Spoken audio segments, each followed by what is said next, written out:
கிருஷ்ணர் பேசுறார் அப்படின்னு சொன்ன உடனே என்ன சொல்றாரு அப்படின்னு தெரியுமா?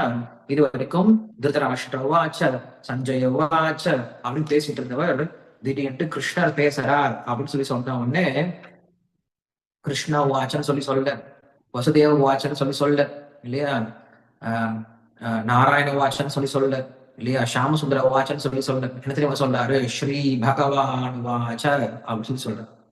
சொல்றது யாரு? வியாசரே சொல்றார். இந்த மகாபாரத்தை எழுதுனது யாரு? வியாசர். உண்மையில மகாபாரத்தை எழுதுனது யாரு? வியாசர் கூட கிடையாது, கணபதி தான் எழுதுறார், விநாயகர் தான் எழுதுறார். சோ விநாயகர் எழுதும் போது அவர் சொல்றாரு, நான் தான் முழுமுதற் கடவுள் அப்படிங்கிற விஷயத்த என்ன பண்றாரு கிருஷ்ணர் பகவத்கீதையில மறுபடியும் சொல்லிட்டு இருக்காரு. பகவான் அப்படிங்கிற விஷயத்த மறுபடியும் சொல்லிட்டு இருக்காரு. அதை என்ன பண்றாரு? இங்க ஏத்துக்கிட்டார், விநாயகர் ஏத்துக்கிட்டாரு, உலகமும் ஏத்துக்குச்சு. நம்மள புரிஞ்சுக்கணும். என்ன சொல்றாரு? ஸ்ரீ பகவான் வாச்ச அப்படின்னு ஆரம்பிக்கிறார். கிருஷ்ணர் என்ன சொல்றாரு? பகவான் சொல்றாரு. பகவான்னா யாரு? தனவான், வீரியவான், குணவான், குணத்தை உடையவன் குணவான், தனத்தை உடையவன் தனவான், வீரியத்தை உடையவன் வீரியவான் இல்லையா, இல்ல பாக்கியத்தை உடையவன் பாக்கியவான். அதே போல பக அப்படிங்கிற சொத்தை உடையவன் பகவான். பகன்னா என்னது? இதற்கு நமக்கு பராசரர் மொழி என்ன பண்றாரு அப்படின்னா விஷ்ணு புராணம் அப்படிங்கிற கிரந்தத்தை சொல்றாரு. பகன்னா என்னன்னு சொல்றார். ஐஸ்வர்யஸ்ய சமக்ரியஸ்ய வீரியஸ்ய யசஸ்ரீயா ஞான வைராகியோச்சைவ கிம பக இதிங்கனாக அப்படின்னு சொல்றார். 6 ஐஸ்வர்யங்கள் முழுமையாக உடையவனுக்கு பேர் தான் பகவான் சொல்றார். என்னன்னது?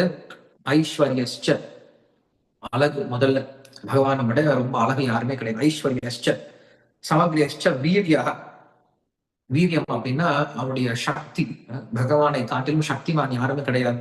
வீரிய யசசா அப்படின்னா புகழ், பகவானை விட புகழ் வாய்ந்த நபர் யாரும் கிடையாது. ஸ்ரீயகா அப்படின்னு சொன்னோம் அப்படின்னா செல்வம். ஸ்ரீயக ஞான அப்படின்னா ஞானம், பகவானை காட்டிலும் ஒரு ஞானி யாருமே கிடையாது. வைராகியம், இது எல்லாம் இருந்தும் கூட பகவான் பற்று இல்லாம இருப்பார். இந்த 6 ஐஸ்வர்யங்கள் யார்கிட்ட முழுமையா இருக்கும்? நம்ம கிட்ட அதெல்லாம் கொஞ்சம் இருக்கலாம். இந்த உலகத்தில் இருக்கவங்க எல்லாருக்கிட்டையும் கொஞ்சம் ஐஸ்வர்யம் இருக்கலாம், கொஞ்சம் அழகு இருக்கலாம், கொஞ்சம் ஞானம் இருக்கலாம், கொஞ்சம் புகழ் இருக்கலாம், கொஞ்சம் துறவு இருக்கலாம், கொஞ்சம் பலம் இருக்கலாம். ஆனா யாருமே சொல்லிட முடியாது, என் கிட்டதான் உலகத்தில் இருக்க இந்த பிரபஞ்சத்துல படைக்கப்பட்ட எல்லா பலமும் என் கிட்டதான் இருக்கு, எல்லா செல்வமும் என் கிட்டதான் இருக்கு, எல்லா அழகும் என் கிட்டதான் இருக்குன்னு யாருமே சொல்ல முடியாது. கிருஷ்ணர் சொல்ல முடியும். கிருஷ்ணர் சொல்ல போறாரு, பகவத்கீதை சொல்ல போறாரு. எல்லா சாஸ்திரமும் ஒத்துக்கிட்ட ஒரு உண்மை இதுதான்.